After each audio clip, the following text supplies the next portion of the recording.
On April 19, 2016, a Pokemon fan comic surfaced on the internet simply named Eeveelution Squad. A story written by EV0, and it followed a fun yet simple premise of a group of Eeveelutions living together, being a fun read wobbling between rom-com to adventure or slice of life. Now, with that being said, it does beg the question, how exactly did we end up here?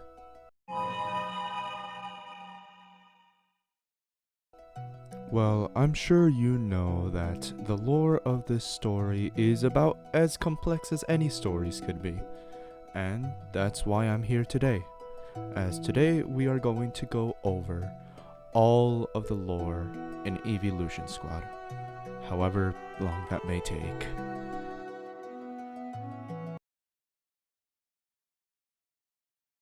Now, before we even want to get into the whole show that is ES's lore, we actually need to lay out where the whole story takes place.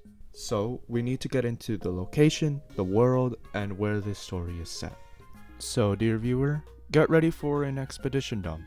Unfortunately, this is probably not going to be one of few. The comics play in a fictional world known as Gaia, which is a world similar to the world of the Pokemon Mystery Dungeon series, even including stuff like mystery dungeons, explorers, rescuers, guilds, and even some items present exclusive to the game, such as orbs.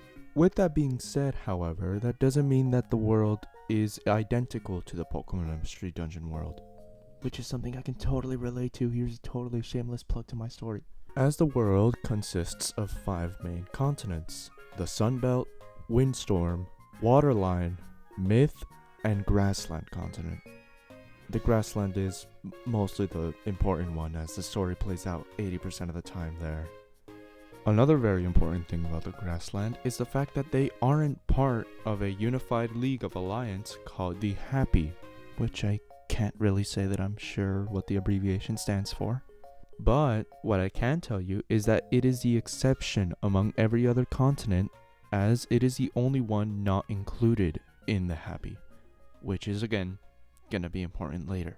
Now, the Grassland isn't only the exception when it comes to the Happy and not being included, but it is also the exception when it comes to modern technology, as it is, to our knowledge, the only continent where it is both in the presence of modern technology and a bit of a lawless land, as a lot of wild Pokemon and tribes are usually the ones wandering most parts of the Grassland continent, with a few cities left that are more or less allied with each other.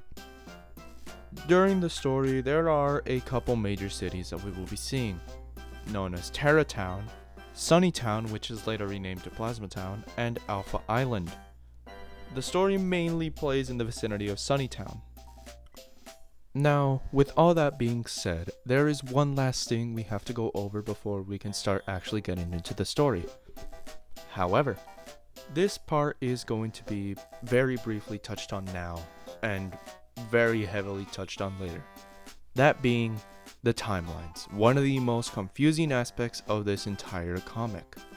The reason why we're mentioning it now is since the timelines differ to a small to moderate amount, or large, related to the life of Alan and Speed. The story plays in a perpetual repeating time loop referred to in lore as the cycle of rebirth, which we will touch on later. It is neither a multiverse, or at least not entirely, if we consider Cece's world, that's not a separate timeline, but a parallel world seemingly existing in the same timeline, nor a large number of individual timelines existing parallel to each other, until the end of the comic itself. Once the story concludes, there will be 2 separate timelines existing parallel to each other. Once the world gets consumed by the Berserkers, who we will touch on later, the timeline ends and reforms into a new one, with many differences compared to the others.